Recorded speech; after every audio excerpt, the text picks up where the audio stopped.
Hello အားလုံးပဲမင်္ဂလာပါရှင်ဒီတစ်ခါပြောပြပေးသွားမှာကဟီရိုရှီမာနဲ့နာဂါစကီနှစ်မြို့ကိုနျူကလ িয়ার ဘုံချခဲ့ပြီးမဲ့ဒီနှစ်ကြိမ်တိုင်အသက်ဘေးကနေလွတ်မြောက်ခဲ့တဲ့ကမ္ဘာကံအကောင်းဆုံးလူတစ်ယောက်ကြောင့်ပြောပြပေးသွားမှာပဲဖြစ်ပါတယ်သူရဲ့နာမည်ကတော့ဆူတိုမူယာမာကူချီလို့ခေါ်ပါတယ်သူက1945ခုနှစ်ဩဂတ်လ6ရက်နေ့မှာသူ့ရဲ့မွေးရမြေဖြစ်တဲ့နာဂါစကီကနေ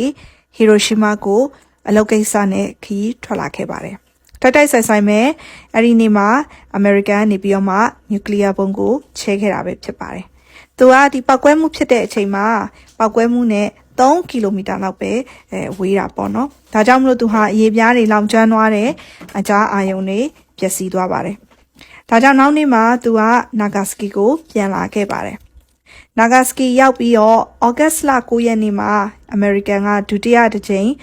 နျူကလ িয়ার ဘုံကိုထပ်ပြီးတော့မှချဲလိုက်ပြန်ပါတယ်အဲ့ဒီအချိန်မှာလဲယာကာမူချီကအသက်ဘေးကနေပြီးတော့မှလွတ်မြောက်ခဲ့ပါတယ်ယာမာကူချီဟာဆိုလို့ရှိရင်တကယ်ကိုကံကောင်းတယ်လို့ပြောလို့ရပါတယ်သူက2010ကြာမှာပေါ့နော်သူ့ရဲ့အသက်63နှစ်မှာဒါသူက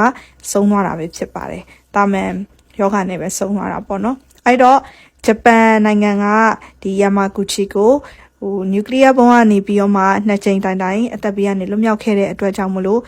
ကံကောင်းတယ်ဆိုပြီးတော့မှသတ်မှတ်ခဲ့ကြတာပါသူ့ဘဝတစ်လျှောက်လုံးကိုငြိမ်းချမ်းရေးအကြောင်းတွေဟောပြောတယ်နောက်နျူကလ িয়ার လက်နက်တပ်ဆင်ဒါတွေနဲ့ပတ်သက်ပြီးတော့မှကန့်ကွက်တာပေါ့နော်အဲ့ဒါတွေနဲ့လက်နက်တပ်ဆင်တဲ့ကိစ္စတွေနဲ့ပတ်သက်ပြီးတော့မှလည်းသူဘဝတစ်လျှောက်လုံးကိုဟောပြောပွဲလေးတွေနဲ့ဘဝကိုငြိမ်းချမ်းနဲ့ဖြတ်သန်းခဲ့ရပဲဖြစ်ပါတယ်ဒါကတော့ဟီရိုရှီမာနဲ့နာဂါစကီနှစ်မြို့လုံးကိုနျူကလ িয়ার ဘုံချဲခဲ့ပြီးတော့မှဒီနှစ်မြို့စလုံးမှာနျူကလ িয়ার ချဲတဲ့အချိန်မှာရောက်ရှိခဲ့တဲ့ယာမာကူချီရဲ့အကြောင်းလေးပဲဖြစ်ပါတယ်ရှင်။နားထောင်ပေးတဲ့အတွက်အားလုံးကိုကျေးဇူးတင်ပါတယ်။